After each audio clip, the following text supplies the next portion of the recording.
Kateryna, I'm going to give a brief introduction. We are sitting in the classroom with about 100 students. Welcome, everyone, first of all.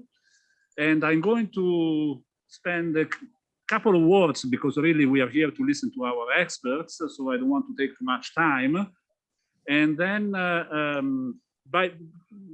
it will be your chance to share your views, and Piotr and Francesco, of course. So, by way of a very quick introduction, I just want to welcome everyone to this meeting. I think I'm going to express a widely shared feeling if I say that there is a need really to understand more the situation in Ukraine and the different positions of the main actors involved and the different responsibilities involved beyond the sort of propaganda war that we've been witnessing for the last week or so. So together with the Center Jean Monnet and Professor Della, who is the director of the Center of Excellence, Jean Monnet at the University of Trento, and the Department of Sociology and Social Research with the director, Professor Sciortino, we thought that we wanted to provide the students and ourselves too an opportunity with the opportunity of learning more about the evolving situation in Ukraine, the reasons for this crisis, as I said, the different positions and the possible responses to this crisis. So we have invited three very distinguished speakers from outside the university, in addition to Professor Della, who is an expert on this, on the Euro-Asian region. We have Professor Piotr, who is Professor of Political Science and Director of the Center of Governance and Public Policy at Carleton University in Canada, who is an expert on Eastern Europe, in particular on Russian politics and Russian society and so on. And then we have Professor Francesco Giumelli, who teaches international relations at the University of Groningen in the Netherlands, and is particularly an expert on international sanctions and the impact of sanctions. So obviously it's a very important topic for the crisis in Ukraine as well, and on illicit trade. And also we have, in alphabetical order, Professor Kateryna, who is Associate Professor of Political Science and International Relations at eCampus University. And she works, and she's an expert on democratization and particularly Eastern Europe and especially Ukraine. She is, I think, it's no secret that she's a Ukrainian national. I want to thank, and Professor Della will wrap up the meeting. I want to thank our panelists for sharing, for accepting our invitation. I'd like to thank all of you for being here and those connected online. And Professor Sciortino will chair the meeting. And thanks to the director or chancellor, I'm not sure what is the proper word, Professor De Florian, who is the rector of the University of Trento, for coming to our meeting today. And I'd like to give the stage to Professor De Florian.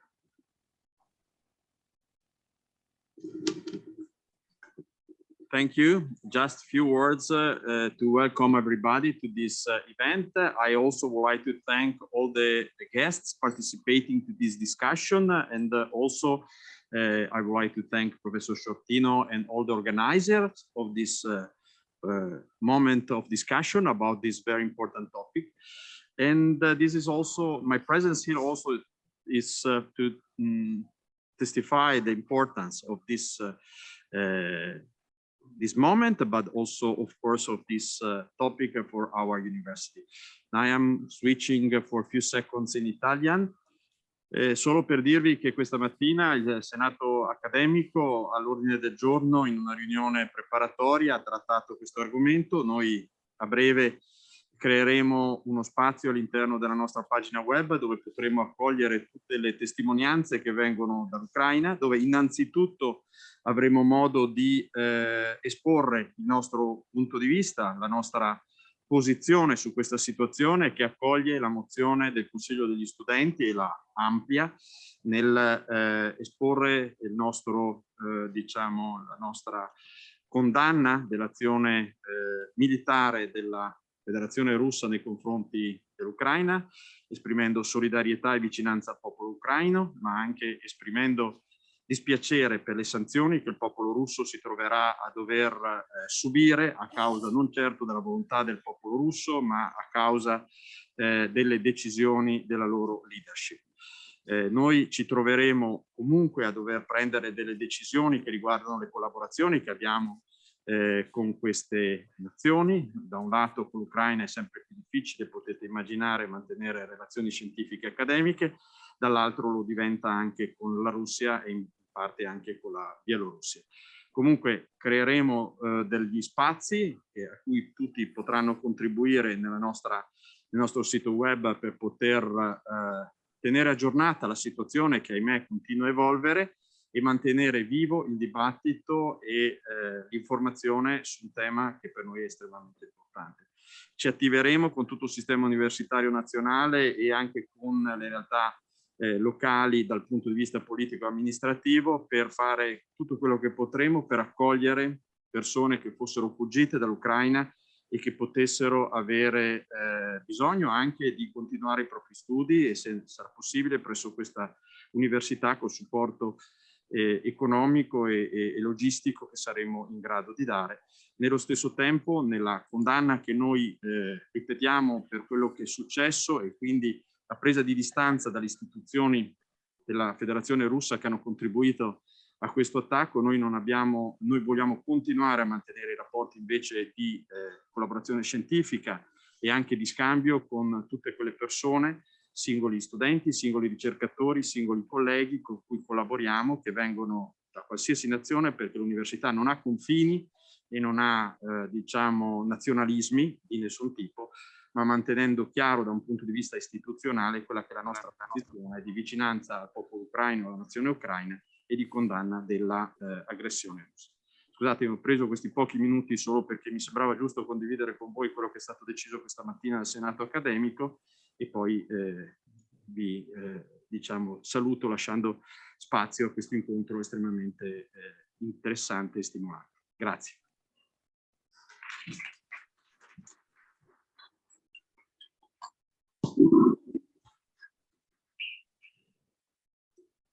Thanks to the rector for being here, for the words.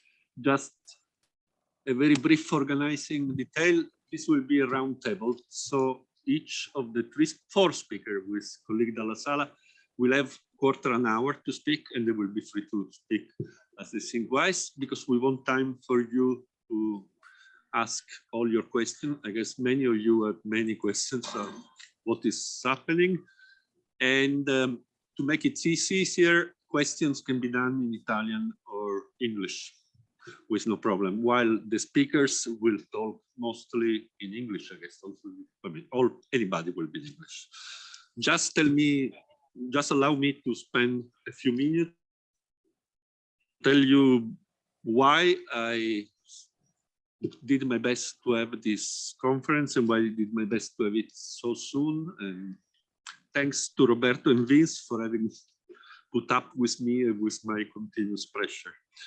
And of course, thanks to the speaker, I guess that at this moment, experts of Russia and Ukraine are in high demand. So thanks for being with us. And thanks to everybody for being here. While we speak, exactly in this moment, the University of Kateryna is on fire. I don't know if you have seen the videos which have been circulating in the last hours, but if they are to be trusted, it was clearly an intentional attack to a university campus. And Kateryna is a decent university. It's a university with which Trento could have easily had some kind of academic exchange. It's on fire now. I have a colleague in Kiev, pretty much my age, roughly as clumsy as me, and roughly as overweight and not particularly sporty as me, which has a daughter which is pretty much of my age. For 5 days now, they are soldiers. They enrolled, both him and his daughter, and they are fighting. I don't know if they're alive. I don't know if they will stay alive. I have another colleague in a very good university in Moscow, a university with which I've been very happy to extend the existing agreement to his campus, so that in next year we were expecting to see each other regularly with staff exchange, and have some of you going to university, some of his students coming in Trento. He's a quintessential Russian academic, a polymath, with shirts with very oversized collars and very heavy glasses. Yesterday, has written to me saying that he's really ashamed of what his country is doing, that he's trying very unsuccessfully to make his voice heard, and that actually he will understand if we will cut the agreement with this institution, because this institution refused to take responsibility and criticize the government. I'm pretty sure his protest will carry some maybe penalty, because that's what has happened to academics who have protested before. I'm very old enough to have seen many international crises and many bloody war. When I see I've seen the videos of the University of Kateryna this morning, my mind comes to the library of Sarajevo, which was bombed at the beginning of the Yugoslav war when I was a university student. I do not forget the many miseries that disguised and misguided Western liberal democracy policy action in the Middle East have done, and not only in the Middle East. But still, I cannot remember other cases in which the distinction between aggressor and victim, between democracy and authoritarianism, between liberal national citizenship and imperial aggression, between inclusion and exclusion, is so clear and so self-evident to anyone, even to the many who pretend that they want to see it. I realized that in academic life, opening academic conference shouldn't be so emotional and so one-sided. And I usually hate academics being one-sided. I guess the students of mine who are here know it. Our job, as Max Weber taught us, is not to denounce the evil, is to understand and explain it. And that's what we do in normal times, analytically and in cold blood. And I'm sure the colleagues we have invited will be much better than I am at being analytic and cold-blooded in these days. But what I wanted to say in the beginning is that it's really impossible to be emotional in a moment like this, not to be emotional in a moment like this.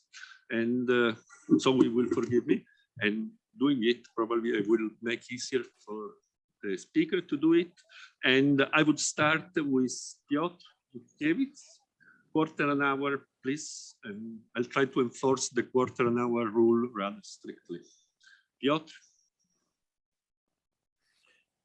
Thank you very much for inviting me. It's an honor to be part of this conference. Thank you.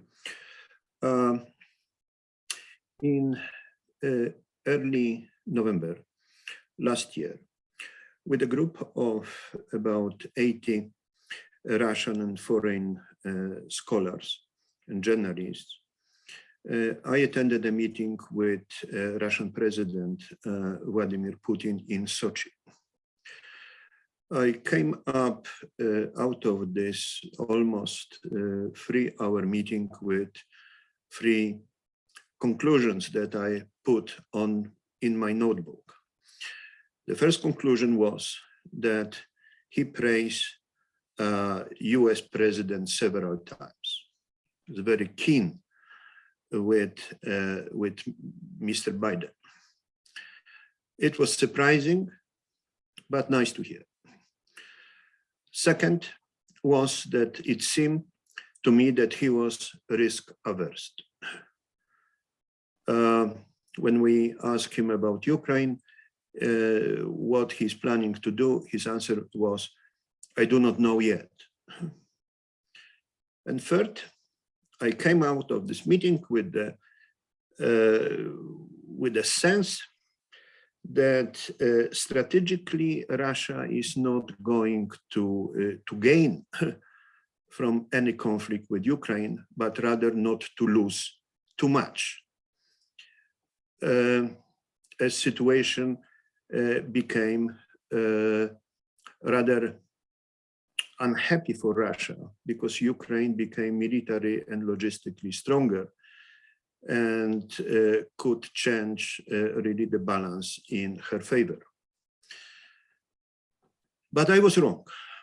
I gave these conclusions to Canadian. I shared this conclusion with the Canadian policymakers and my students. And as I said, I was wrong. But simultaneously, after this meeting in November, I started to prepare a sort of the list inspired by the massive vaccination process against COVID.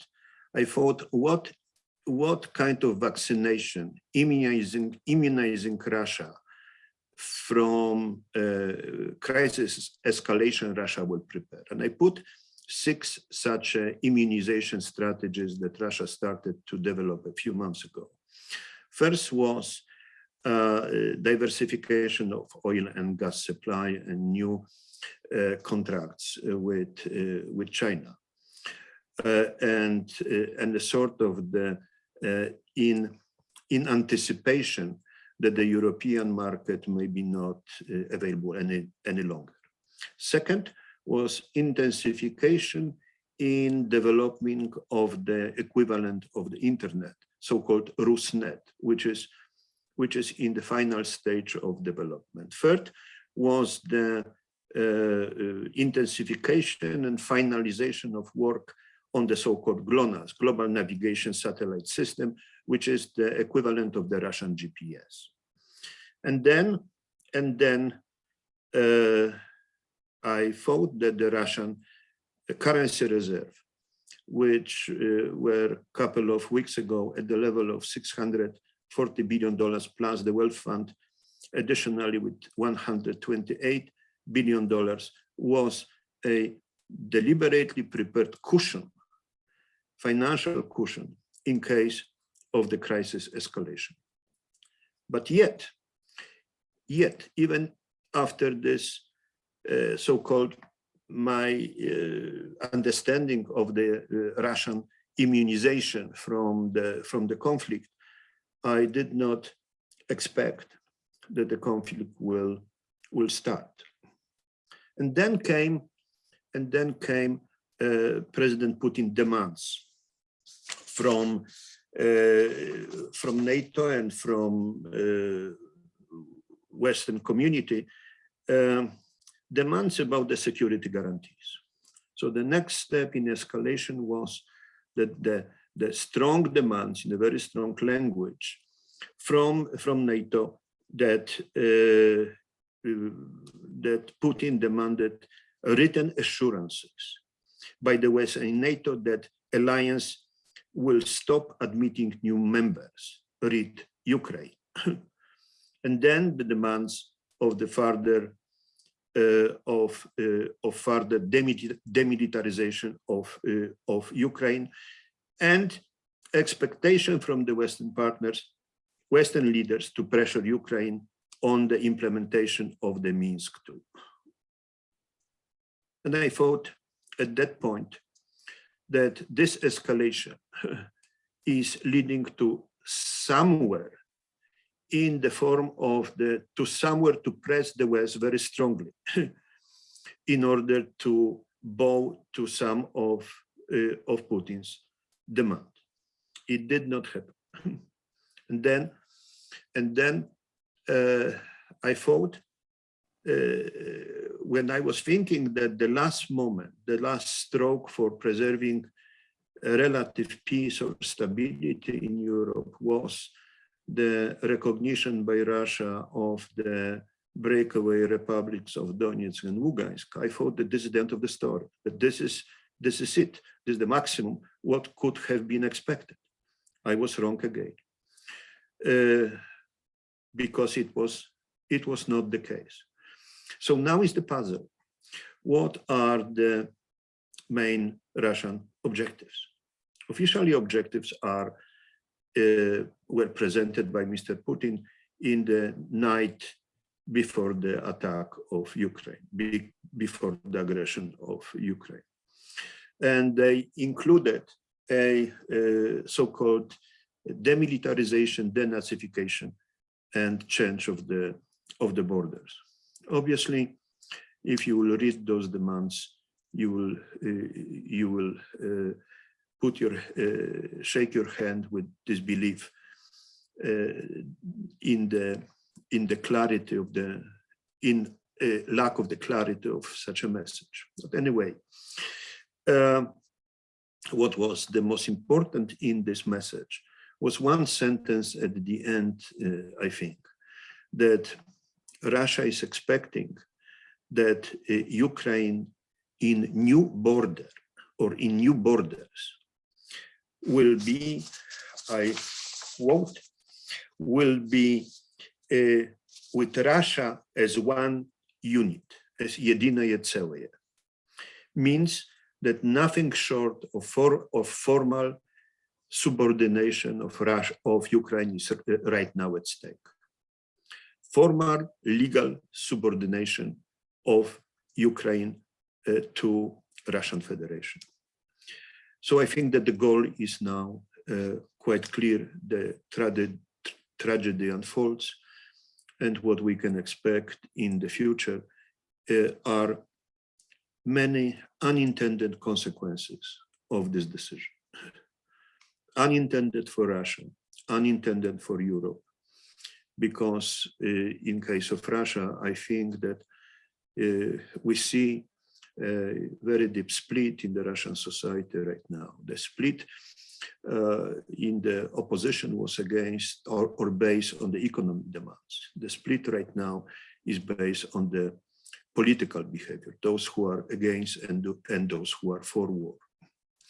Unfortunately, most of Russians are for war right now, but those who are against are becoming more and more visible in media, which lead to the closing down of some independent media, including television station Dost and radio station Echo Moskwy yesterday, and putting the warning to other independent media like Niezawисимая Gazeta, one of the still very independent newspaper, that they have to use the official wording in order to survive. So my sense is right now that the war will escalate, not stop, but will escalate with a full-scale assault, because there is for the Russian leadership, there is no way back. With all, again, intended and unintended consequences of this war, which will be dire for Russia. The most of this is a loss of life, obviously, in Ukraine, and the loss of Russian soldiers. But I have a sense that the future for particularly younger generation of Russia is closed. Their future is bleak, and like your dean said, all the agreements, our work in building the bridges in which we're involved in so many years, some building these bridges were successful. Now they are coming to the certain end of the cycle, and we will have to rethink again how to start from the scratch. So thank you for listening.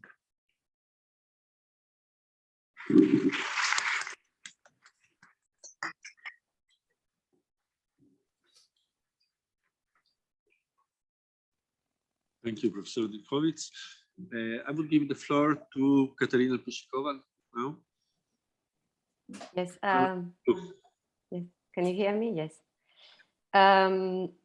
Thank you. I would like to thank everyone at the University of Trento for this opportunity, for this moment of discussion. Thank you to the Academic Senate of the university, because this is really a moment when I think the best in everyone is coming out. I'm really moved by the solidarity and by the mobilization that I observe across the board in institutions, in the society, in civil society organizations. And so I really appreciated the intervention by the rector. I really appreciate the effort of the colleagues at the University of Trento for setting up this roundtable, and also the availability of the colleagues with me on the panel.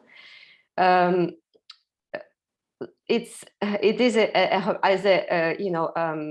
and I also would like to thank Professor Sciortino for doing the emotional bit, because I wouldn't have, I don't think I would be able to give a personal testimony at this point, because it's too close to home, so to say. I'm an alumni of the Karazin University myself, but I largely agree with the. I agree with Piotr with his analysis, with his very grim but unfortunately very realistic picture that he has presented us with, and so I think what I wanted to contribute in by way of very brief remarks to set the ground for our discussion, because I really think that the real value in our little conference is the discussion, is to try and very briefly tease out the causes of the Russia-Ukraine conflict. And when I say Russia-Ukraine conflict, I do not mean the war that's ongoing for the past 6.5 days, but the conflict that started in 2014 with the annexation of Crimea and the war in Donbass. And I think I will do this very briefly. Most of you know this story pretty well, but I will do this with the aim to remind us the causes of this tension, because I think that would help us understand what is going on right now. This sort of the question about the objectives of Putin. What does Putin want? We keep on asking this for a few months now. And maybe also prepare us a bit better for what is coming next. And my general conclusion here is going to be very similar to what Piotr has just said, that this is not about the neutrality of Ukraine, as it seemed to be when Putin presented his shopping list, but which the Italian colleagues will appreciate the reference. When he published it, I thought this is la lista di molibdeno. This is the molybdenum list that Mussolini sent to Hitler at the beginning of the war. I mean, it was so full of impossible demands that one couldn't take it seriously. But what they did with that letter, with that request, was to shift the terms of the public debate and the policy debate in the realm of security and NATO enlargement. And which is not an irrelevant question, but it kind of colonized the public space and sort of obscured the other issues in Russia-Ukraine confrontation that, as I mentioned, has already been ongoing for several years. And so if we look instead on what has been going on between Russia and Ukraine for the past 8 years, we can clearly see that this is not about military neutrality, non-alignment status. This is about Ukraine's sovereignty. This has been about Ukraine's sovereignty since 2014. And this is also the reason, unfortunately, that I didn't think personally, when I listened to that bizarre speech that Putin gave on Monday about recognizing the self-proclaimed People's Republics of Donetsk and Luhansk, I did not think he was going to stop there, because there really was no need for him to officially recognize those republics in order to control them, because he was already in full control of them. And there was really no need to recognize them to be able to put pressure on Ukraine, because he was already using them very well to put pressure on Ukraine and to limit its sovereignty. So it was clearly a move that was a preparation for something else. At least to me, it struck me as such when I listened to it on Monday. Now, to put a very brief footnote on the question of Ukraine's NATO membership, just as sort of as a reminder for the audience, Ukraine's constitution, which was voted in 1996, clearly stated that Ukraine was a neutral country with a non-aligned status. And so when the war started between Russia and Ukraine in 2014, NATO was really not in any way part of that confrontation. And even Putin himself wasn't really making references to NATO enlargement. So that it was not about NATO. People often mention the fact that in 2008 Ukraine was given some hope of eventual membership in NATO, but then again nothing really happened, and there was a war in Georgia. But if we look specifically at the Ukraine-Russia relations, didn't seem to have triggered major tensions, precisely because Ukraine was had this enshrined in its constitution. And I think so this is kind of a little factual note that we have to keep in mind.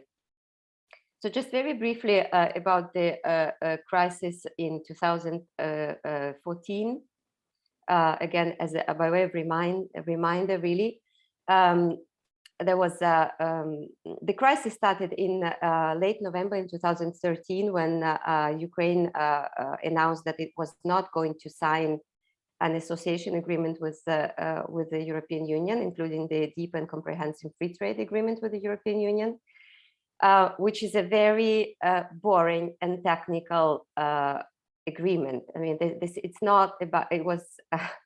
It almost seems ridiculous now in the middle of the war to talk about all these, European normative alignment and all those legal approximation that Ukraine was supposed to be signing up to, and all the technicalities, and how the visa regime was going to be eventually changed for the visa-free status. So it was a fairly technical matter. It seemed so to the European Union itself that was pushing for this sort of cooperation in Eastern, in its what it calls its Eastern neighborhood. So it wasn't only about Ukraine; it was about Belarus, Moldova, Ukraine, Armenia, Azerbaijan, and Georgia. These are the 6 countries that are part of this framework. And the crisis broke out partly because of the pressure that Russia started putting on Ukraine, because it didn't want Ukraine to sign this agreement, and it wanted Ukraine to be more integrated economically, not militarily, with Russia. Russia was in the process of sort of launching and boosting its own regional integration scheme, the Eurasian Union. So it started its usual with its usual set of sanctions, we could even call them. So the gas conflicts, promising to cut off gas or to raise the price of gas, promising sort of sticks and carrots, now promising huge loans in case Ukraine does not sign the agreement. And so the Ukrainian government at the time, despite having done enormous work in preparing all the negotiations, all this, almost 1,000 pages agreement, lots of technical work, has actually decided to not to sign that agreement.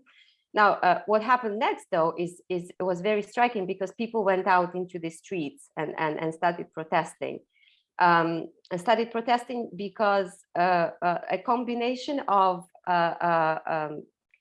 the declining popularity of the then president Yanukovych, who has proven to be particularly corrupt and extraordinarily authoritarian. So people were already sort of getting upset with him, let me put it this way.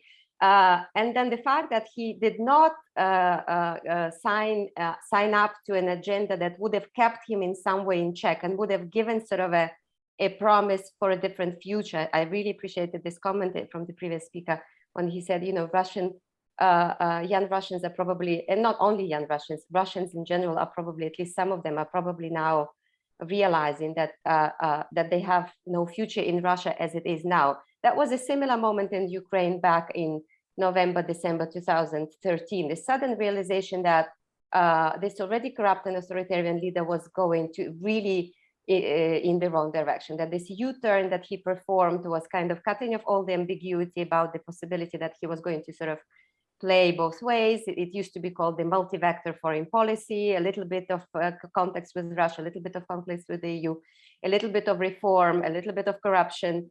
And then all of a sudden, people realized this is just going too much in the wrong direction, and this gives us no future. And so, in this sense, history kind of repeats itself.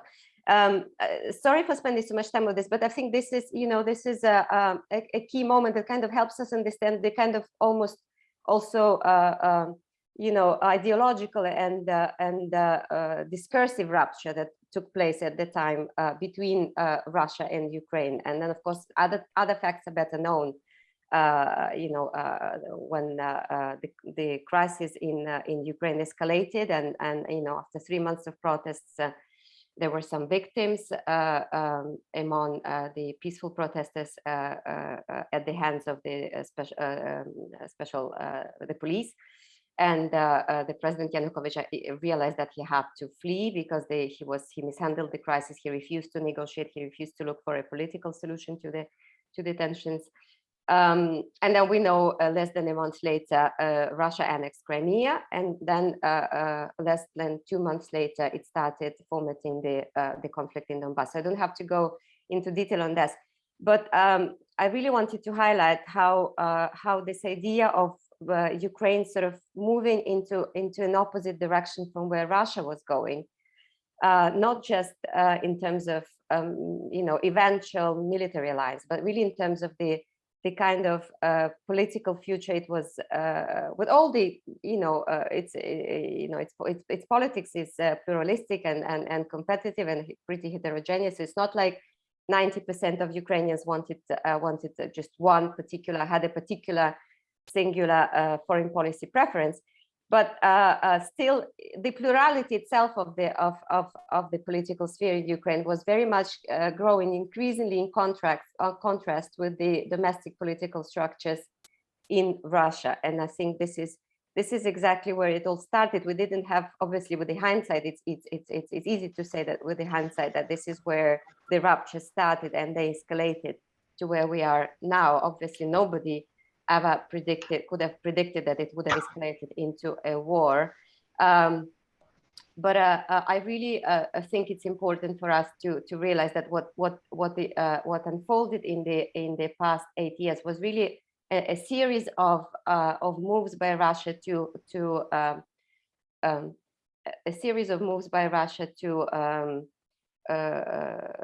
limit and to infringe on Ukraine's sovereignty in some way, and it seemed that it was content with using the conflict in Donbass as just one particular instrument for doing that, but it turned out that that was not enough, and it turned out that for some reason, despite all the rational arguments that Piotr has mentioned, for some reason Putin decided that it was worthwhile really escalating to this extent, to the extent that we see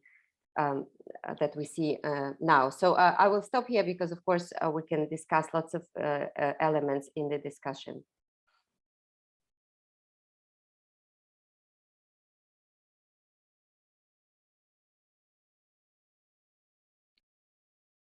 Thanks a lot. And now it's time for Francesco Giumelli, always supporter an hour. Thank you very much to the University of Trento, Vincent, Roberto, Giuseppe, the university. This is a great event, and I wish I could have been there. My heart is with you, but especially also with the Ukrainian people. That's what we've been seeing these days. It's tremendous. The resistance. It's, again, my thoughts. My heart goes to them. Back to business. I would like to make a couple of points about how the international community has responded, because of course we have seen and heard from Piotr and Kateryna how the situation started and what are the objectives maybe of the parts, and how did we respond. So I will divide my talks I will make a few points, and then of course I would be happy to discuss more.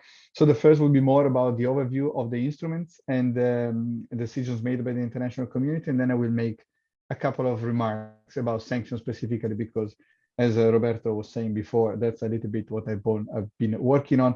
And it seems to me that this is a big component of the strategy of the international community, or at least of the West, to deal with this situation. So first point, the international response. This is one of the strongest and best coordinated responses that I've seen or studied for security challenges in the past years. And maybe some of you or some of us may make a comparison with Iraq in 1990, and the size of the coalition was really vast, and then the support. So that's something comparable. But beyond that, it's very difficult to find moments in which the international community responded so quickly indeed. So we have seen, for instance, now even the European Union. I will just make a couple of points that I think are very important also to get the magnitude of what this crisis will leave behind. For instance, the European Union now is using part of European funds to buy military equipment and to deliver military aid to Ukraine. This is again unprecedented. Germany showing or committing to increase military spending to 2% of the GDP. Now, this seems just finally Germany, but again, Germany spending so much money on defense is a revolution when it comes to defense and traditions in the European Union. So there has been military support in forms of military aid. Diplomatic strategies as well. We've seen a lot of a very wise and well-crafted strategy from the US administration since the beginning to basically control the flow of information. When you might remember, before the first intervention in the Donbass, President Biden kept coming out publicly, showing pictures and saying, listen, this is happening, this is happening. Maybe he was the only one saying this so loudly, to the point that we were also wondering why he was doing this. And at the end, at least I realized he was doing this because he wanted to control and not to leave any room for, well, there was an accident, they started first, and then we had to intervene, kind of. So again, that was something that we have seen unprecedented. The UN resolution was another move involving the UN to respond to a crisis like this. Of course, the resolution was not going to be approved, but it forced certain countries, especially China, but we can also add India to the story, to take a stand. And that was also by some considered a victory from the United States, because China abstained, didn't vote against. We had the sanctions. Where I'm going to talk about this in a second, but something that I also want to mention is the role of the civil society. This is a different world.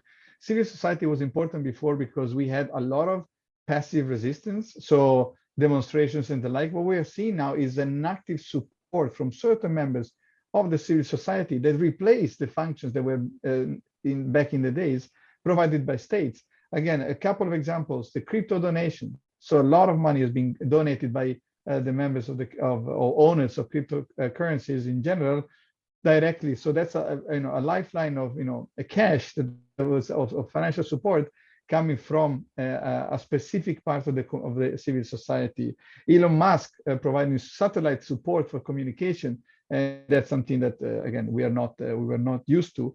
Anonymous launching cyber attacks to all or many of Russian institutions. A colleague called Eugenio Cusumano, a colleague from Messina, was calling it cyber insurgency, and that is again something that we have never seen to this magnitude in the past. Again, all these components make up the story of how the international community, led by a couple of actors in the West, led to the response, or led the response to the situation. Of course, there is a delicate situation with NATO, with boots on the ground and the like. I also cannot not mention the older references to the nuclear options, both from Putin and the Russian Federation, but also others have been basically talking about these and the risk of going nuclear. because of course this is an important element of the story. I was particularly supportive of the idea from the West, and especially from the United States, not to respond to the provocations made by Putin when he raised the alert for the nuclear forces. That was a good move not to escalate further in that direction. So that was overall that's a bit the elephant, not the elephant in the room, but the elephant outside of the room for the moment. But there is still an element that we need to look at. So overall, the international response has been very diverse, and everything happened very quickly. Something that I want to comment is, of course, the issue of sanctions, because sanctions has been are very important. Again, I will use this statement now, but I will use this again later. When President Biden said, remember that the alternative to sanctions is the Third World War. And this is that creates an important foundation to tell us, okay, then sanctions are important, and we need to talk about those. So what happened in the world of sanctions? Sanctions, of course, didn't start 1 week ago. The first round of sanctions goes back to 2014, but I also claim that any comparison is out of place. The sanctions that we have seen in 2014 were, because they're still in place, very mild compared to what we have seen in 2022.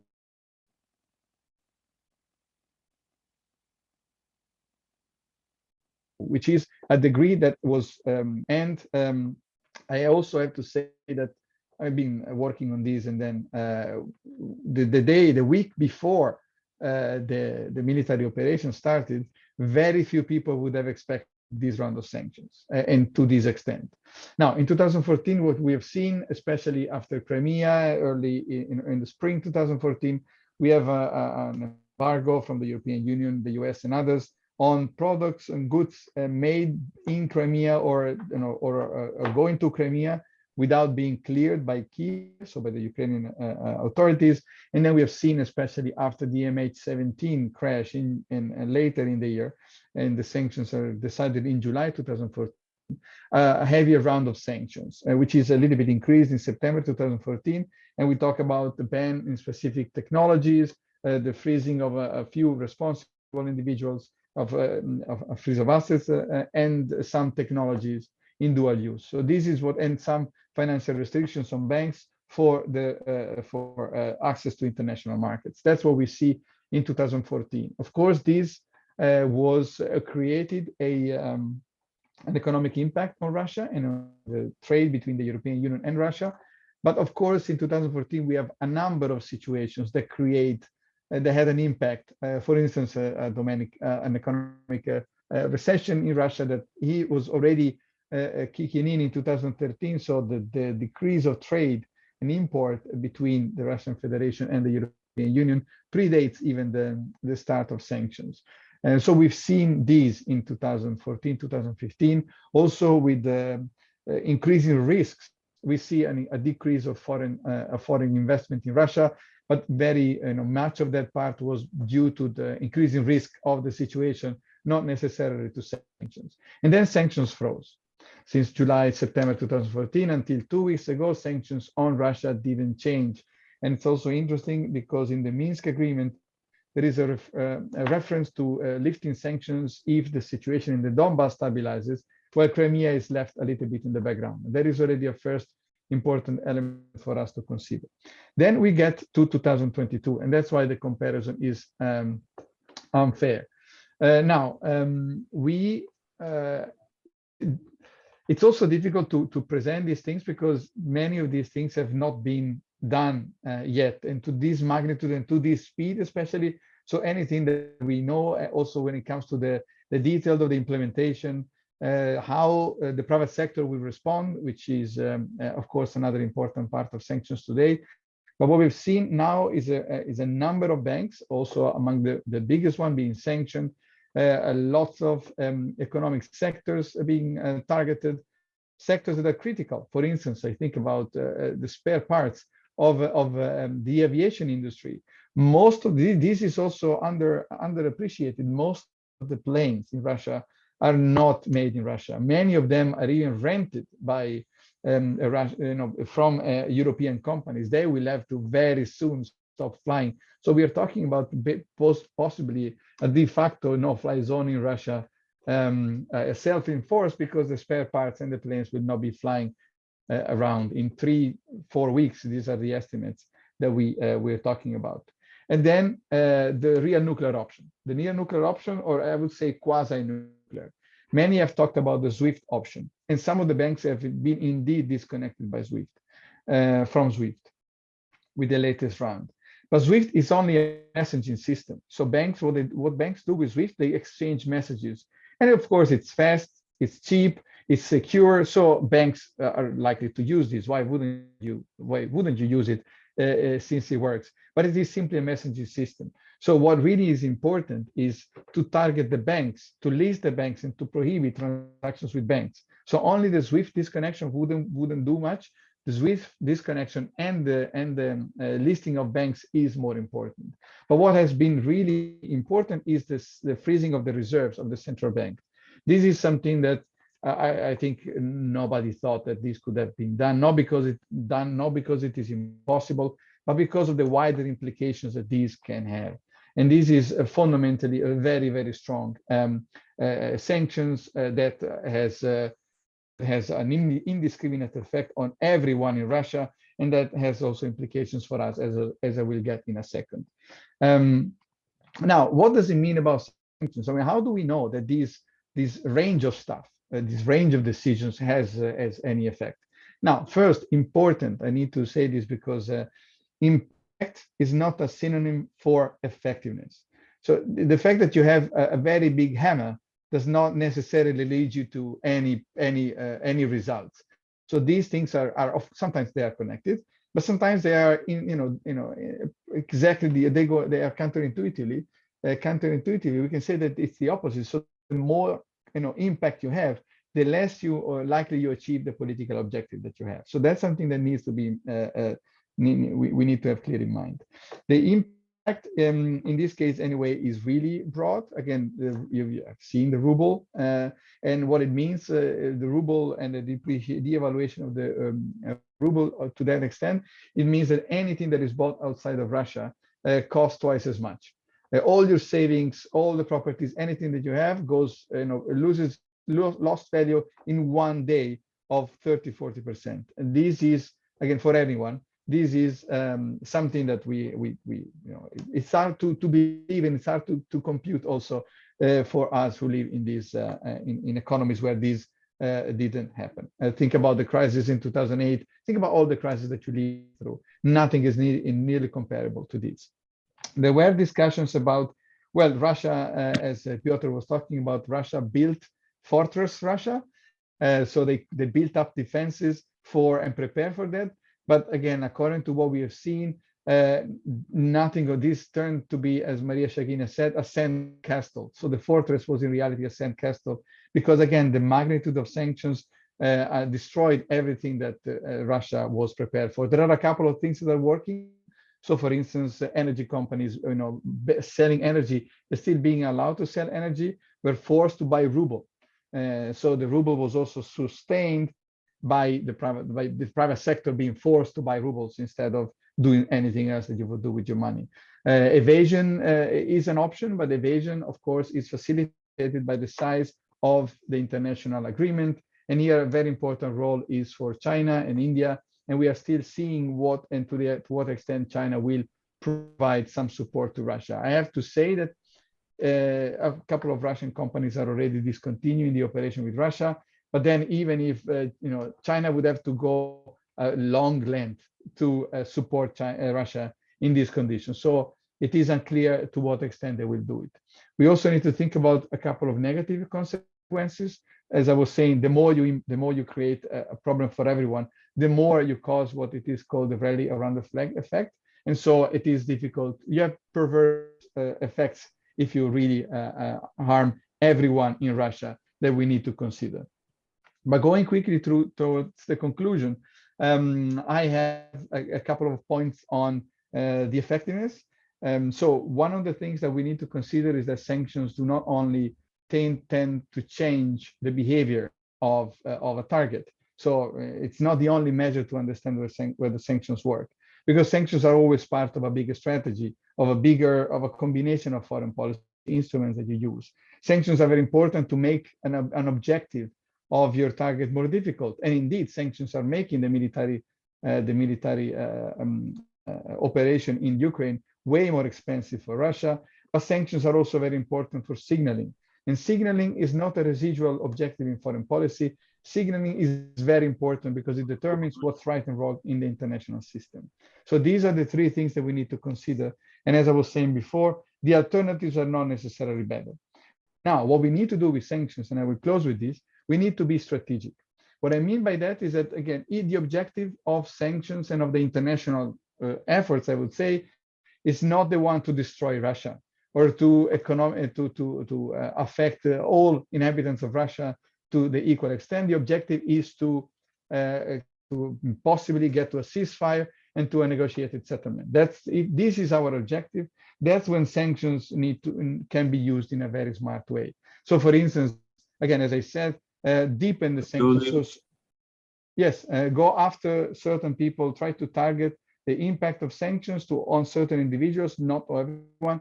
And then you can also think in the opposite way. So try to drive a wedge within the Russian elite. So maybe strategically lift sanctions for someone and see what happens. This is also something that we can do to use sanctions strategically. But I will leave it at that because I think there will be questions. But thank you very much for this opportunity. Thank you very much.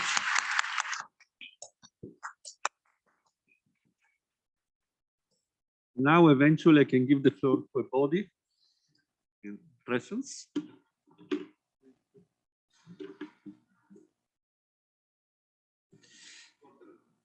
Yes. I'll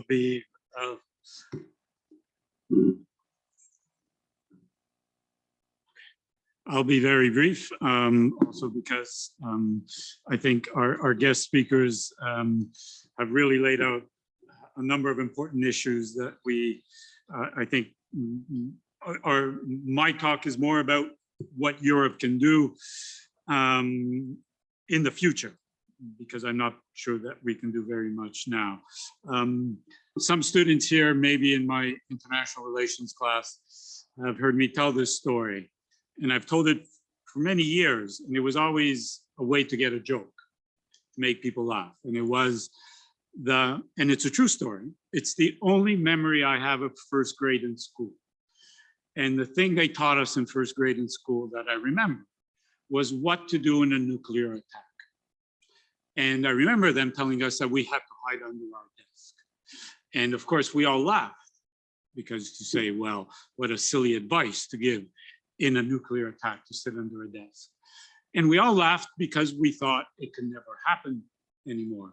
It's not advice we need anymore. Today, I'm not going to tell that story anymore because it's not funny. And what I'd like to do just very briefly in my talk is do two things. One is to point out why the current crisis in the Ukraine is a much deeper crisis for Europe, not necessarily just the European Union, for Europe and order in Europe. And secondly, I want to talk a little bit about maybe what can Europe do going forward from this. The first thing I want to say in terms of about what the crisis means for Europe is what has happened in a week has been extraordinary. And some of the speakers have already mentioned. And the idea that institutional obstacles that have kept the European Union from doing obvious things over the last, not only 2 decades, over the last 70 years, suddenly fell away. Will that continue into the future? I don't know. And the reason I don't know is because this crisis is not just a security crisis, and it's a very serious security crisis. It's also an existential crisis for you.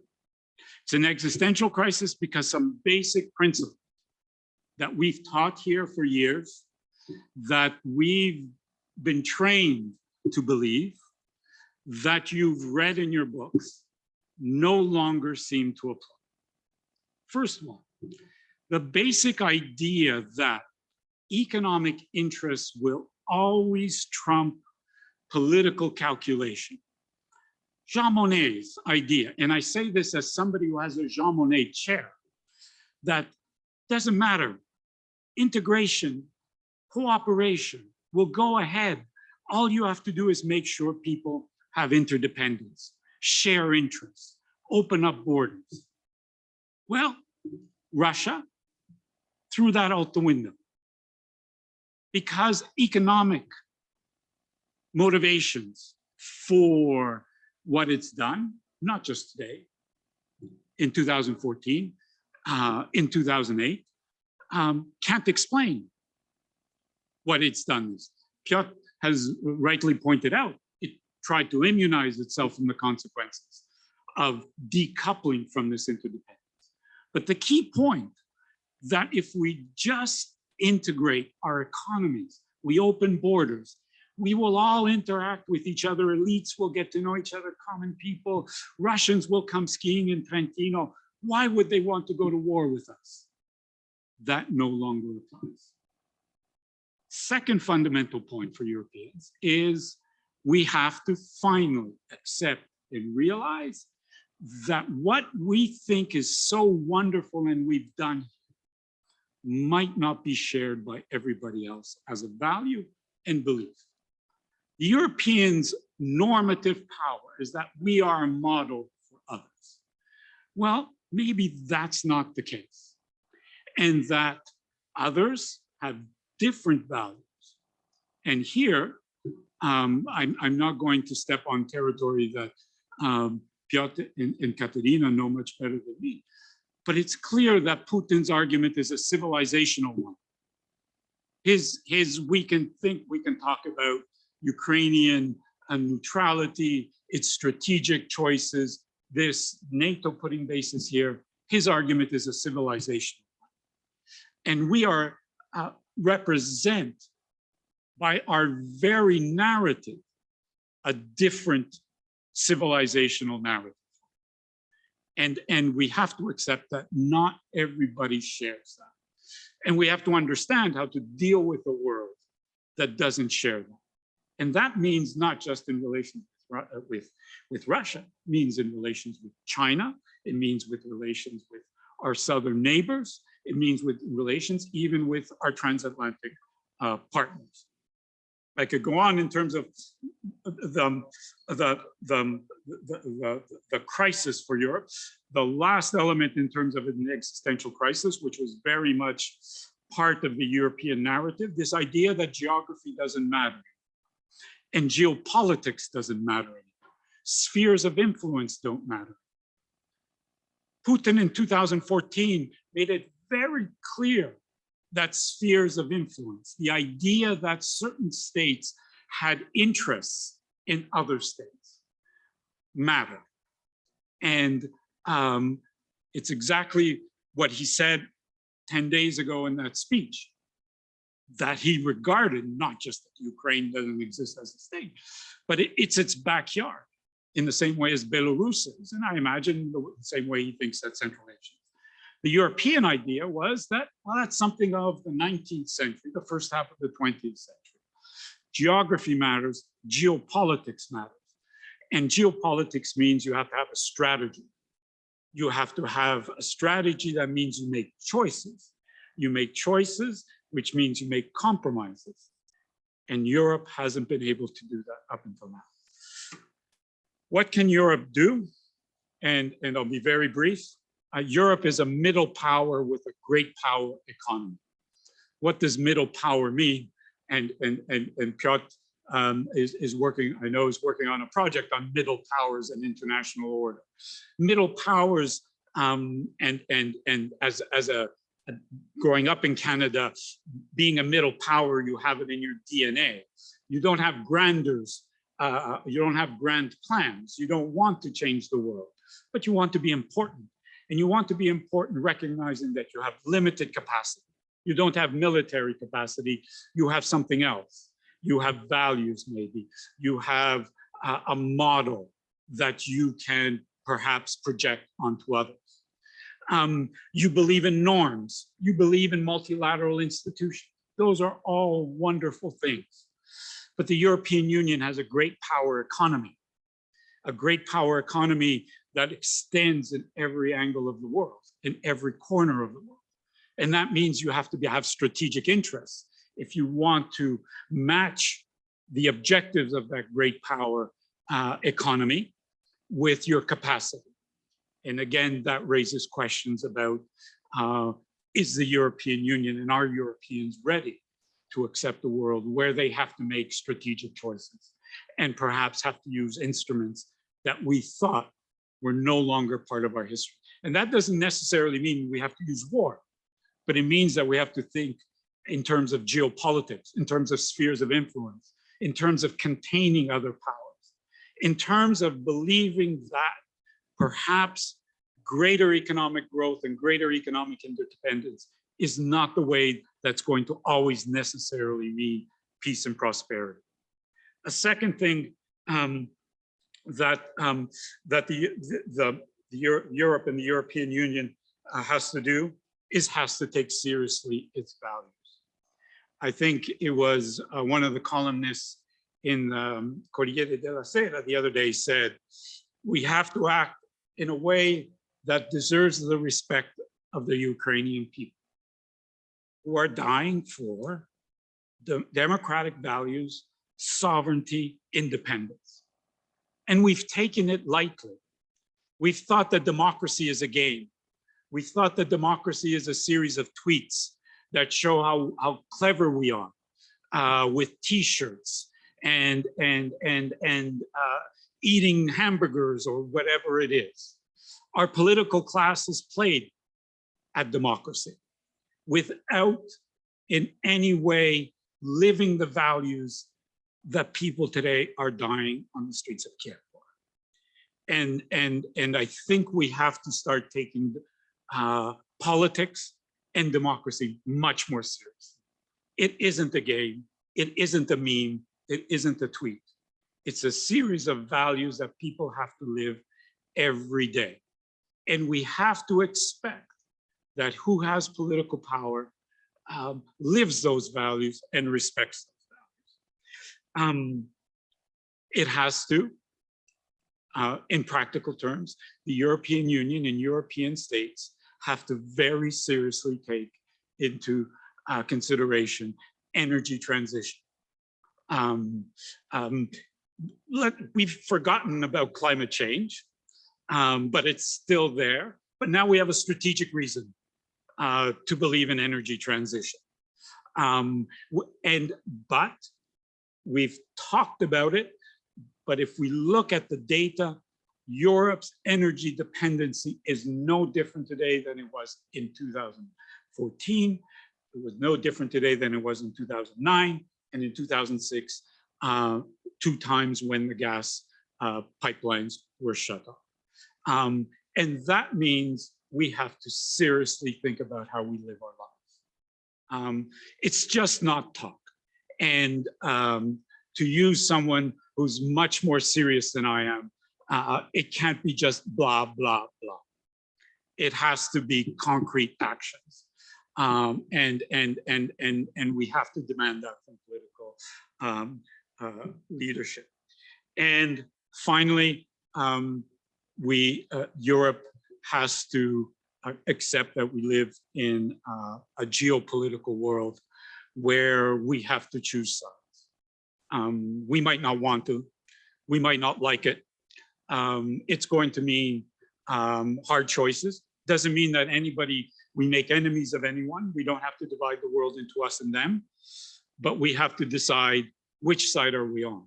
Are we on the side that leads people to leave their jobs as university professors to become soldiers? Or are we going to be on the side of those people who think that authoritarianism, the unilateral redrawing of borders, is how we establish order in the international system today?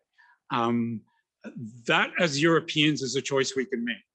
And that is something that we can do going forward to make sure that once and if we come through this, we can begin to build a world where I don't have to tell the story of what to do in a nuclear attack.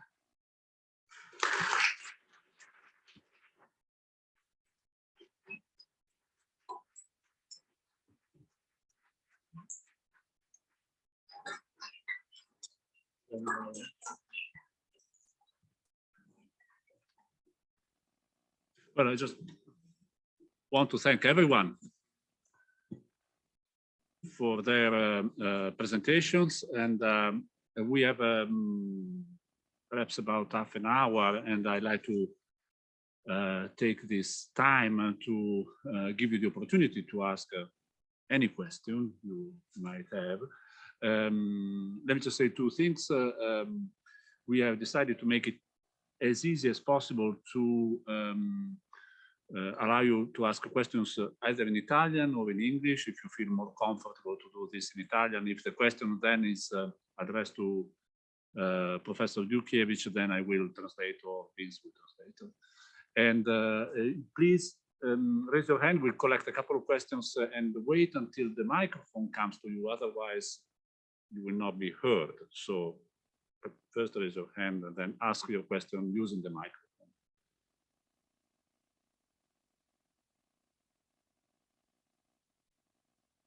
You are ready.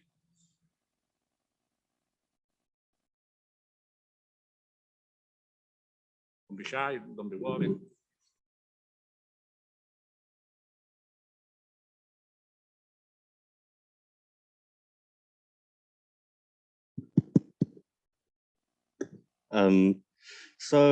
I suppose living in the world we do, where there's more territorial issues outside of Ukraine, like in Taiwan, China versus India. I mean, Putin's just signaled that he'd think it was unacceptable for Sweden and Finland to join NATO. Could this potentially signal a new era of wars of expansion in the world?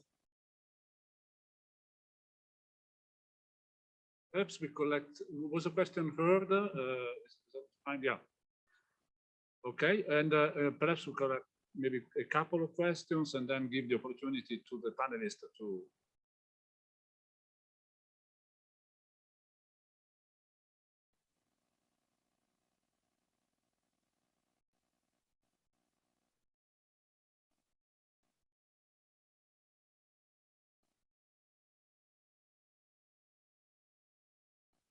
Yeah, up until a week before the war exploded, Biden was lambasted for announcing this attack internally by Americans. And I wonder, what happened to those strategic study centers that the US had in the past, in so many years of bipolarism? What happened to them? Why was it not believed, supported? I was surprised by the lack of attention that was given to what Biden was saying. If anyone has any insights also on American politics, thank you.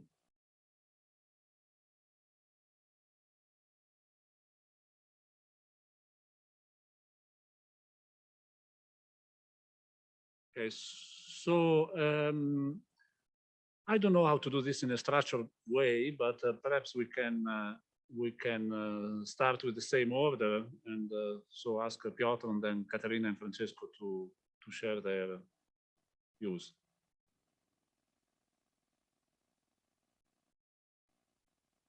Piotr, we can't hear you. Yeah. Thank you for the questions. For me, one of the unintended consequences of this crisis, of this conflict, is that Russia is pushed towards emerging economies because there is no voice from India as yet about what is going on. Africa is silent about this conflict. Latin America is silent about this conflict. Some of the Southeast Asia countries are silent about this conflict. So means that there is, I believe, finally what is emerging in the new configuration is a multipolar world in which Russia will be more aligned with countries like India, China, and many countries in Africa and Latin America, and cut off from the West. That is what is, I believe, emerging as a result of this war. About strategic approach to what was going on, I admitted very frankly that, at least in my case, I should say mea culpa, I was wrong at least 3 times in the last 2 months. So I am not defending my colleagues who were not predicting that, but that's part of the story. We believed in rationalization of actions, and we did not anticipate that absurd is becoming a political strategy.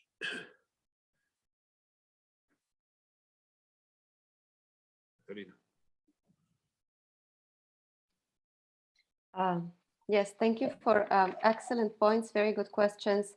So very briefly on the territorial issues, but I think I'll leave this one to Francesco, because I think it is really about sanctions as well. I think this is another reason why a sanctions regime matters, because if it works, it might as well serve as a deterrent in other similar territorial issues. I mean, obviously everyone is talking about Taiwan, but I think the question was very well framed, because it's not just Taiwan, it's just there are many more vulnerable areas where this could play out either one way or the other. And I think a lot, the way the results of the sanctions will eventually be factored into, the kind of strategic calculus of whoever would like to ignite further tensions in different regions. I can see there's also, again, to thinking about different places on the map, so to say. I can see there's a question about Belarus in the chat that I wanted to pick up quickly. There's someone who is asking, what about Belarus? There are, the Belarusians are at war with their regime since actually 2019. And so Belarus is already occupied by Putin, because he stationed his troops there in accord with Lukashenko, who is no longer perceived as a legitimate leader of his own country by his own population. And I would like just to use this as an opportunity to highlight another dimension which we haven't spoken about much, and that is that we really have to be careful about separating the leaders from their people. And it's true that many Russians are confused about what's going on in Ukraine, because they do not have access to independent information about what is happening. And obviously, I have tried to look up some reports on on what is happening on Russian television, and it's pure 1989 by Orwell. But many more Russians do have access, or they have direct family links, or friendship links to people in Ukraine. So there's growing awareness of what's going on, and these alliances with the people that are prisoners to their leaders, I think, is another dimension we have to be paying a lot more attention to, especially in the medium term. Of course, it's not going to make a difference maybe in the next few hours, but certainly in the medium term. In terms of being able or not to predict, I think it has been very much. I think we all failed at this, because I don't see how you could predict something as horrible as what we can see. I mean, it's just so much beyond any possible scenario. This is not a scenario. This is a nightmare, and so obviously nobody would be talking about nightmares. Everyone would be hoping that there's a sort of a best case scenario and a worst case scenario when they're trying to sort of rationalize and use their knowledge too. But I think there has been a bit this failure because of the way we normally tend to reason in terms of track record. And Piotr was very, very clear on this when he said, as an analyst, I looked at Putin's track record, and his track record has been of a risk-averse and cautious leader who is very attentive to his cost and benefit analysis. So, and this is just, I guess, one of those historical critical junctures when all of a sudden track record doesn't matter anymore. I also wanted to link very briefly to the excellent points that Vincent has raised when he very rightly said the notion of economic interdependence as a guarantee against war has miserably failed. And again, as an academic, I think another sort of intellectual failure here is that we have failed to pay, especially as international relations scholars, we have failed to pay enough attention to domestic political and economic structures. And so we kind of underestimated the degree to which in a kind of political and economic system that Putin has built over the past 20 years, the sort of the infamous power vertical, domestic survival of Putin personally, and obviously of people very close to Putin, is predicated on the kind of rationale and the kind of calculus which has nothing to do with economic interdependence.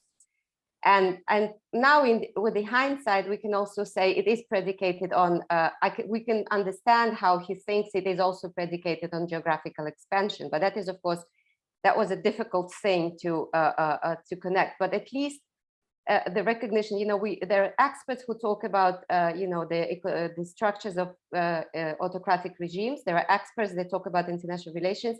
But I think we failed to make this link and realize that in autocratic regimes, autocratic leaders participate in international relations differently because their survival at home is predicated on a completely different calculus. And just a final point, again, linking to what Vince said about Europe being a middle power, it's even more bizarre than that, I would add, because it's a power that has grown enormously, and that's why it has this enormous economic power. But while doing that, it has completely outsourced its defense and foreign and security policy. There was so much inertia and even we could say, intellectual laziness in dealing with the issues of foreign policy and defense and security policy in the European Union, that it goes beyond the problem of being a middle power, I think. And so looking to the future, just as Vincent was suggesting, which certainly should, despite of the urgency of today, I do hope to see that we will see more intellectual creativity in Europe on this score as well. Thank you. Thank you, Kateryna. Francesco, may I ask you to, there is a question also in the chat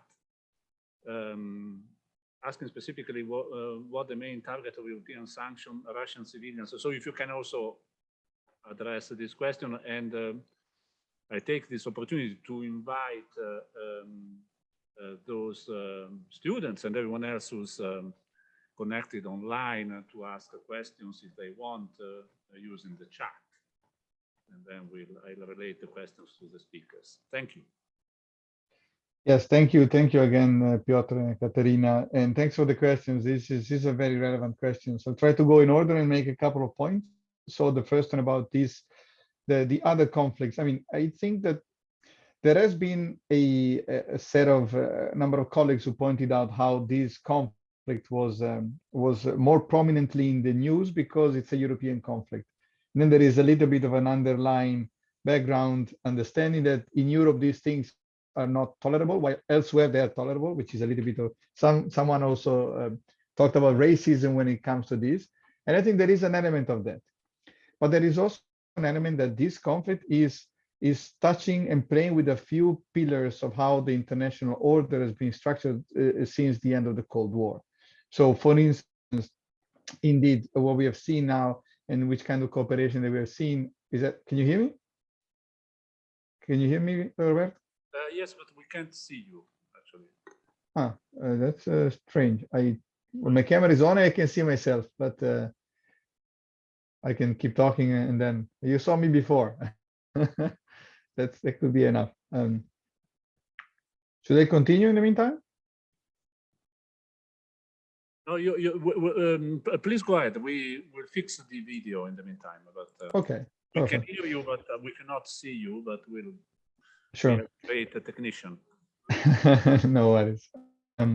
So basically, I think that this conflict is acquiring an importance for the principles upon which we are building. We built the international system since the end of the Cold War. So, for instance, one is the Western and the US centrality. We have seen a closer alliance between Russia and China, not starting with Ukraine. It starts a few years ago. If I really had to put a starting date, we can think about Kosovo and the way in which the Kosovo intervention has been dealt. We've seen the R2P in Libya, and ever since, China and Russia have been the utilization of the dollar, the weaponization of the dollar, I have to say, from the US has also pushed Russia and China very close. So this is a test whether challenging the certain pillars of the international system, like territorial integrity, is more important than the alliance and the reconfiguration of power. So this is one of the things that we want to see, because indeed there are a number of things that are connected. NATO is one of them, and NATO membership and the role of NATO, and then territorial integrity elsewhere. Taiwan is the first, but again, as you said, many others. There are many who are saying that this is a test run for other situations. Some also was expecting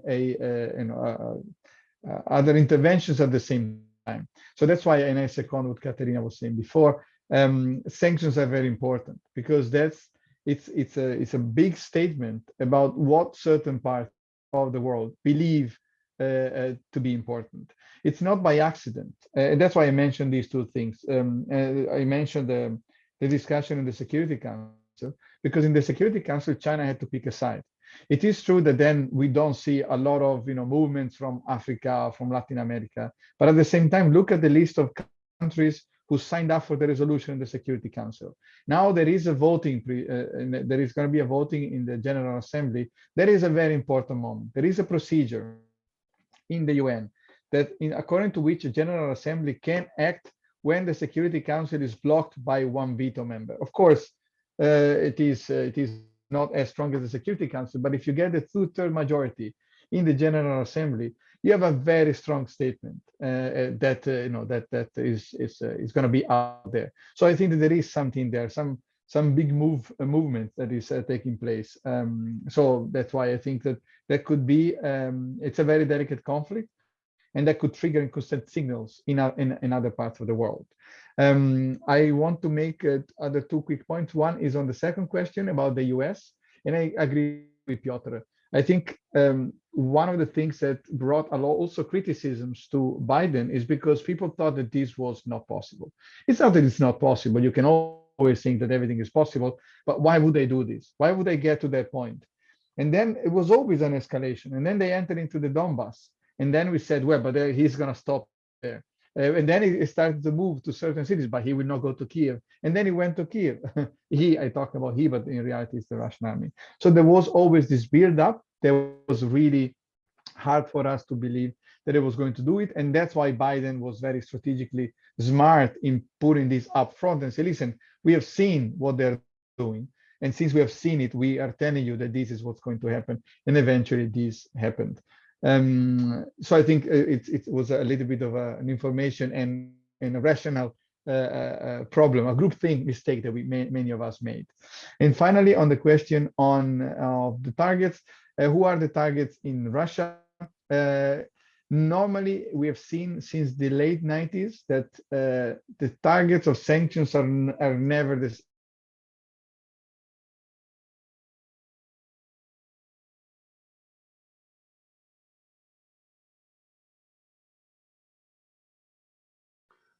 Francesco, you decision makers. Okay, now you're back. Sorry. Oh, sorry. Pause for 10 seconds. 5 seconds. Oh yeah, I apologize. My internet today is a bit shaky. So I repeat, the idea is never to target the population. The idea is always to target those, that's the idea of targeted sanctions. The idea is always to target the elite, those who can decide. And then if you cannot go to those who can decide, then you go to the inner circle, the oligarchs.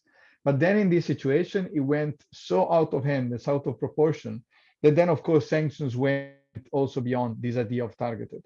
And there are what you can call unintended consequences, or even in military terms, that would be collateral damage. So something that you sacrifice, again, the wider population, because the objective is so important that you need to pay that price. So I don't think that the target is the Russian population. If it is a target, it's because the idea is to create a pressure on the regime to reconsider its course of action, or eventually to create even possibly an internal regime change. And I don't think we are at that level. I think that there was no strategic thinking. It was too quick, too fast. So at the moment now we're trying to figure out what it is that we have decided, what is the impact, and then we're going to see what happens. But again, I don't think that the objective is the civilian population in Russia, or the target. Thank you, Francesco. There are a couple of questions which came through the chat. So what I would like to do is to read these two questions and do, I guess, a final round. But if anyone else wants to intervene or say something, you are welcome to do that. We have a question from the room, and then I read the online questions, please. Okay, so I would like to have some questions. I would like to ask about how has the European Union responded to the Ukrainian crisis? Has the European Union responded in a collective way, or each member state pursues their own response? Is that clear? Yeah. Can I also ask about what are the impact of the Ukrainian war to the U.S. foreign policy? Will the U.S. In some way stop their pivot strategy to the Asia and Pacific? And will they again put their focus on NATO and Europe? Okay. Thank you. Two important questions. I hope you heard the questions about EU, how the European Union responded, and how the crisis change American foreign policy with regard to the pivot to Asia strategy, and whether that strategy is going to change with more attention given to NATO and European issues. And I like to, at this point, to read a couple of questions in the chat, and then I will give the word to the panelists for, I guess, a final short round of comments. So one question is the following. Will Europe save connections with non-government Russian people? We want to speak with Europe at low-level connections too, because it is very important for both sides, I think. So the question is about civil society, people-to-people relationship, and what kind of impact that may have. To what degree do you think sanctions might be effective in Russia? And this was addressed, but perhaps Francesco has something to add, I don't know. What role does civil society play in influencing the outcome of the war in Russia? When I read Putin's speech regarding the decision to intervene in Ukraine, he mentioned the so-called hypocrisy in violating international law in Yugoslav, Libyan, and Iraq conflicts. How has the invasion changed the interpretation of international law and the legality of foreign and humanitarian intervention? Finally, I think this is the last one. I absolutely agree with Professor Pishikova about considering the trajectory of events since 2014. My puzzle is why things change so brutally now and not in other moments during the last 8 years. What were the enabling factors for this dramatic shift? Also, why the discourse about NATO enlargement is brought in now more than before in relation to Ukraine? Finally, sorry, one more. what you can say to Russian people today, what we can do inside Russia today. So again, the civil society question, if you want. So there is a sort of a broad range of issues raised, all very interesting. I would simply, I don't think that probably not every panelist can address all points. So I would suggest if you want to pick selectively what you find more interesting or more important for you to respond to. And in the meantime, if there is any final, because we're running out of time, more or less, if there is any final question, perhaps we can take one more or two more, but I would start by giving you the opportunity to react to these 3 or 4 questions. And again, I will perhaps start with you, Piotr. Thank you. I will pick up 2 questions out of many. First, about Libya, Iraq, and Western hypocrisy.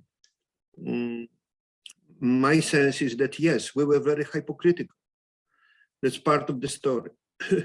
Universalization brings double standards. And we were trying as Europe, and we're trying to be universal in our judgment. We had certain values, and we thought that these values will be operating around the globe. And Vince was responding to this by saying that this is over. This is about the civilization discourse much more than universal discourse. And we treated those cases differently depending on on how we saw the geopolitics, how it looks from the geopolitical perspective. And in this sense, we were hypocritical. We should admit it. Second question was about Russia and what we can do. I think that, you know, it's a time for assessment. It's a time for the deep rethinking of what can be done. And I wish that we will make this reassessment after the war will stop. And there are 2 questions. To what extent we would like to be involved, and to what extent our Russian partners would like us to be involved, and with whom. And the final response would be the sort of allying those different interests. We are less and less welcome in Russia for some months right now. And there are instructions coming from the different corners, including Ministry of Education, that not all the Western colleagues will be or are welcome in Russia. And the question is how we will react to this. Who of us will be not welcome? Who will be welcome? Where is our solidarity among the professional cohort, and so on and so forth? So there are many issues.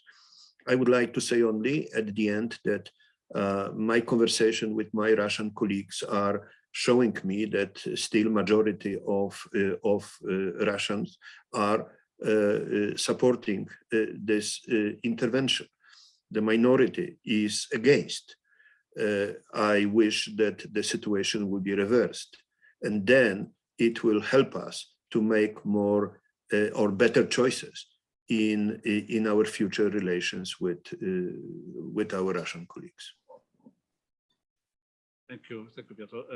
Kateryna. Yes, I will pick up 2 points. I will make 2 comments, which I hope kind of speak to several points. So one is about the civil society, but even more broadly about sort of public opinion, you know, the people of Russia. I mean, we keep on saying this is not Russia's war, this is Putin's war, right?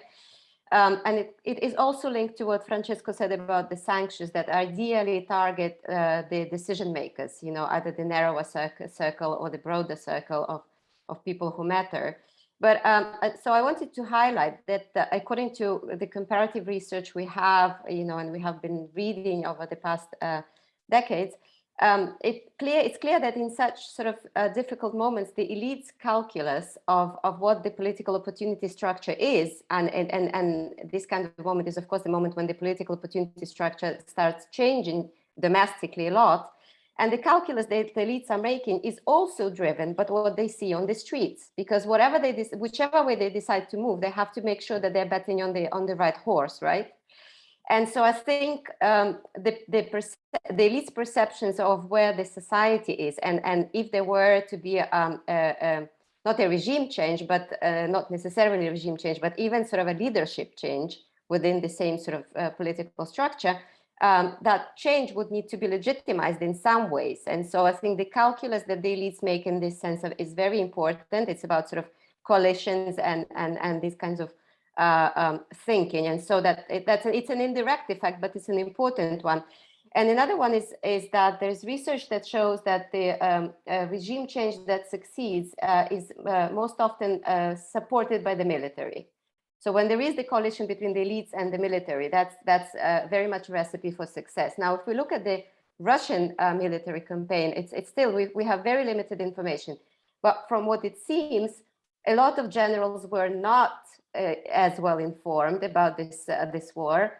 The officers certainly didn't know they were going to go to war. Soldiers had no clue, and it seems from the videos that people are posting, they had no clue even when they were already inside Ukraine. They still kind of thought they're doing military exercises.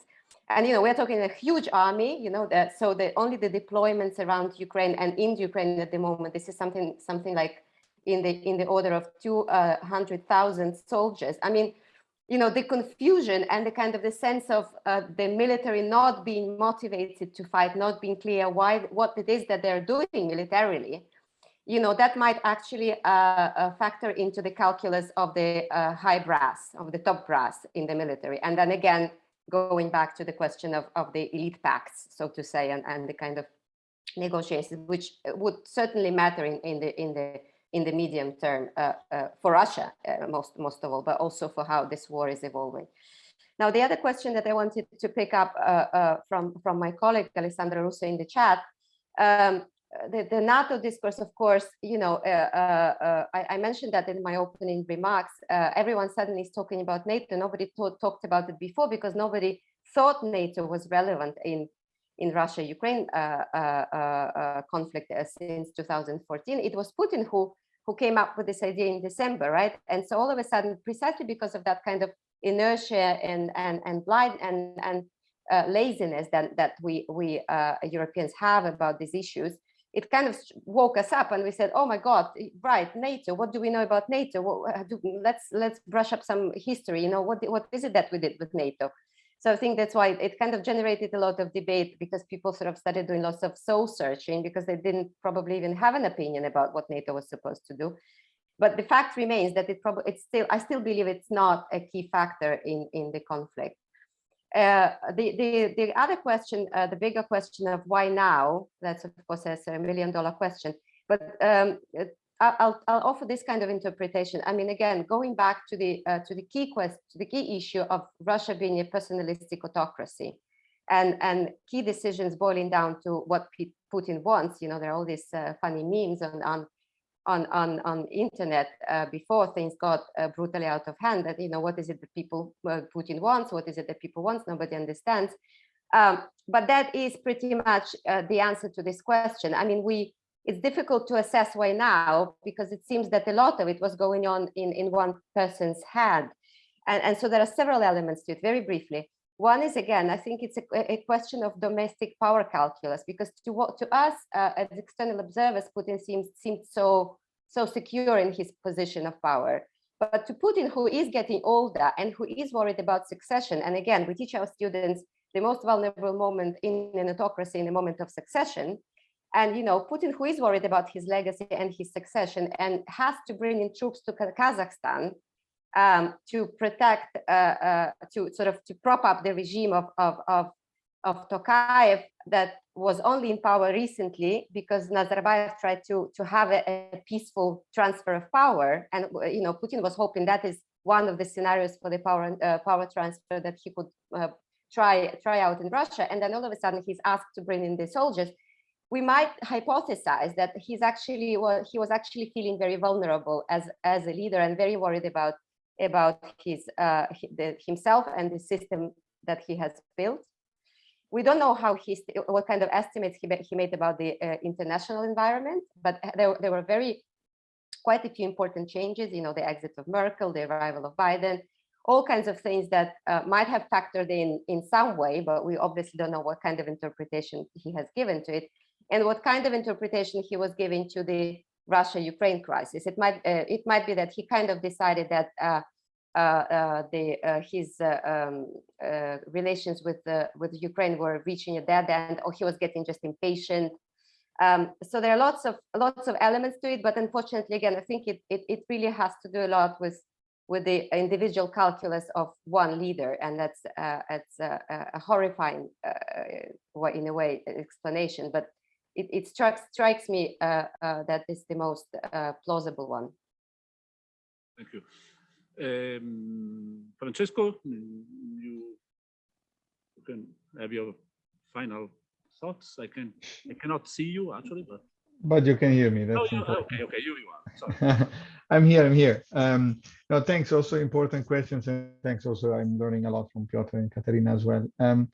I will make 2 points. One is about NATO. I saw in the chat that the mission of NATO is to stop the spread of communism. NATO, it wasn't really.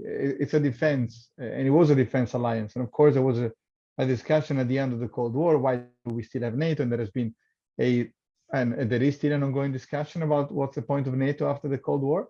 But yet it was always a defense, at least from this side. And then with a number of situations, especially in Iraq, in Afghanistan, sorry, not in Iraq, in Afghanistan, in Libya, NATO started to perform a different function. And that's when maybe, you know, the change of discourse also took place. I don't want to underestimate the importance and the consequence of certain actions, because of course, again, I agree with Piotr, certain moments in certain situations, indeed, the UN Security Charter was used was forced a little bit by certain actors in the West. This cannot be disregarded. Well, one thing is the criticism, one thing is the overreaction.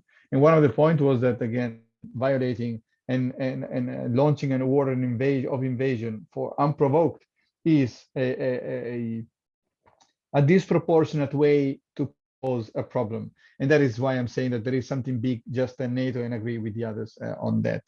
There is another point I wanted to make on the people-to-people contact. At the moment, I think there are a number of questions about this. At the moment, I think there is not much planned. Again, as I said, it's now 10 days roughly. This Sunday before the first troops entered Ukraine, we didn't even know whether Germany was going to suspend the Nord Stream pipeline. And just to give the dimension of the ambiguity that has been possibly abused by not really sending any messages about how serious was this situation. So the lack of clarity. There's also a discussion of sanctions failed in deter the invasion of Ukraine. There was no sanction discussion until Monday morning. So sanctions could not have deterred anything because sanctions were very broadly on the table. And maybe they were even not on the table, according to many analysts on the Russian side. So that's why the deterrence argument couldn't really work. And my point is that we then escalated so quickly and so rapidly that they doubted at this stage there is any discussion of people-to-people contact. Also because there is the understanding that, and maybe this is false, and that's what I was saying before, to use sanctions strategically and smartly by trying to drive a wedge in what it looks like a granitic elite. Everybody agrees, but maybe not everybody agrees. And there is some already opposing voices that has been coming out. So maybe sanctions can be used strategically for that objective. One last point on sanctions effectiveness. I did answer already a little bit before, but I want to make this point again, because every time you think about the effectiveness, not only about sanctions, but effectiveness of foreign policy instruments, think about how could I achieve the same objective at a cheaper price? That is what gives you the effectiveness of a foreign policy instrument. Because if you can come up with a better instrument than sanctions at this stage, then you can say sanctions didn't work.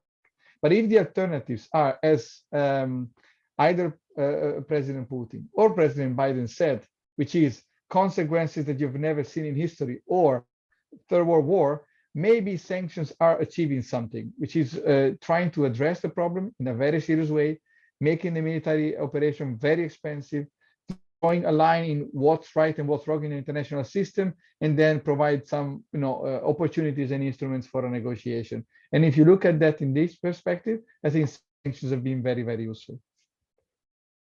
Thank you, Francesco. Thank you again. Thank you for the questions. It's again super. I'm learning a lot, so thanks. I think we are running out of time. I'd like to invite perhaps Vincent, Giuseppe to closing.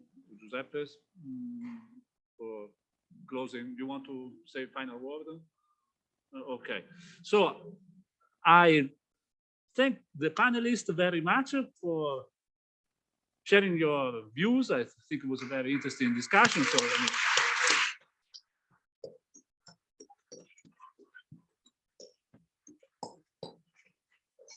and the students in the classroom and those connected online. And thank you for coming, and see you very soon with many of you tomorrow. Thank you very much for invitation. Thank you, Piotr. Thank you, everyone. Thank you. Thank you. Goodbye. Thank you very much. All the Bye. best. Kateryna, Francesco, Vince. It was a pleasure to be with you Goodbye. on this panel. Thank you. All the Pleasure. best. Bye-bye.